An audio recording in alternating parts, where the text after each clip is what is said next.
You ever have one of those brilliant ideas, a project you're genuinely excited about, but it's still just sitting on your computer somewhere, waiting for that perfect moment to get started? Yeah, you're definitely not alone. That gap between a great idea and actually getting it done is where most of us get stuck. So today, we're going to talk about how to close that gap for good.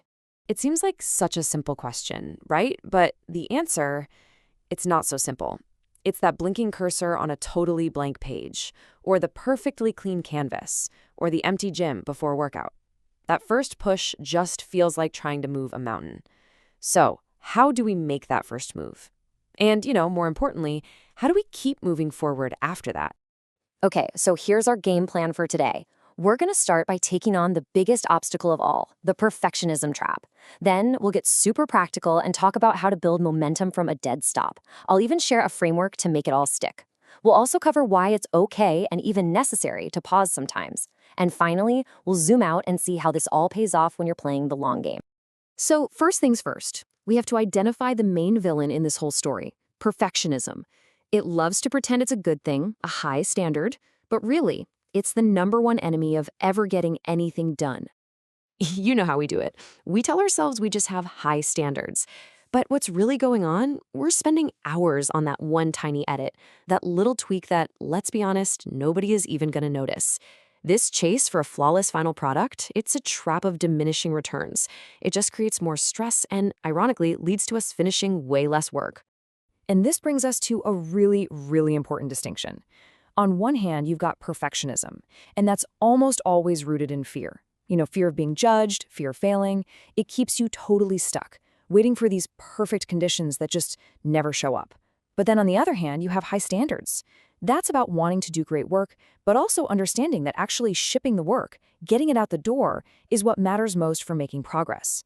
It's the real difference between being paralyzed and actually moving forward. And this, right here, this says it all. A good enough project that's actually finished and out in the world is infinitely more valuable than some perfect masterpiece that nobody ever gets to see. At the end of the day, your work can't make an impact if it just stays locked away on your computer. Okay, so if perfectionism is the emergency brake, then momentum is the engine. It is, without a doubt, the single most valuable thing you can build, whether you're a writer, an entrepreneur, or really just trying to build any new habit in your life. Just think about it for a second. Every single time you stop completely, you have to face that cold start problem all over again. And that is so psychologically draining.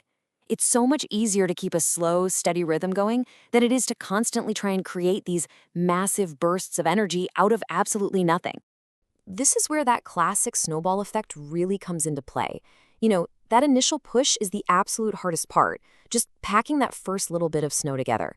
But then you get the slow roll going, where a few consistent actions help it grow just a little. Pretty soon it's gathering mass all on its own, and before you know it, you've got this unstoppable force where the momentum is actually doing most of the heavy lifting for you.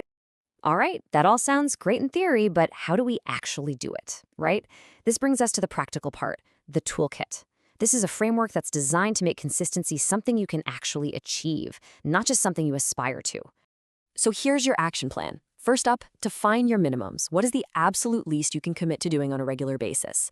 Maybe it's just writing for 15 minutes. Stick to that. Next, try batching, grouping all your similar tasks into one big focused session. Use templates. They're amazing for cutting down on decision fatigue. And hey, don't be afraid to reuse or rerun your best stuff. The one idea that ties all of this together, just focus on making progress, not on being perfect. Now, this next part might sound a little counterintuitive, but trust me, it's one of the most important pieces of this whole puzzle. You have to give yourself permission to pause. This isn't about being relentless 24/7. It's about being sustainable for the long haul. It is so vital to know the difference between resting and quitting. Rest is a strategic move. It's a planned week off to recharge your batteries. Quitting is just giving up entirely because you're completely burnt out. The goal here is to build a rhythm you can keep up for years, not a frantic pace that makes you crash and burn after just a few months. And that brings us to our final and honestly our most powerful idea: playing the long game. Because consistency isn't really about some overnight success. It's about the unbelievable power of compounding effort over time. I mean, just look at the math here.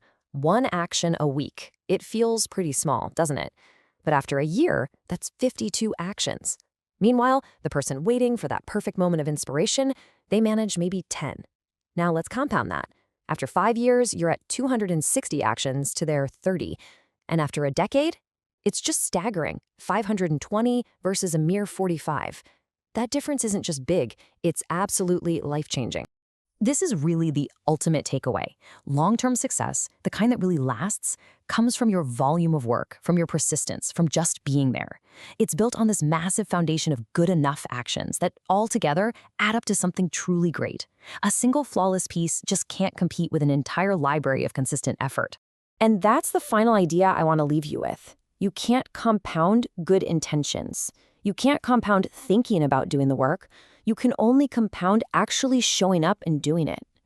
So the real question isn't, how can I make this perfect? The real question is, how am I going to show up tomorrow?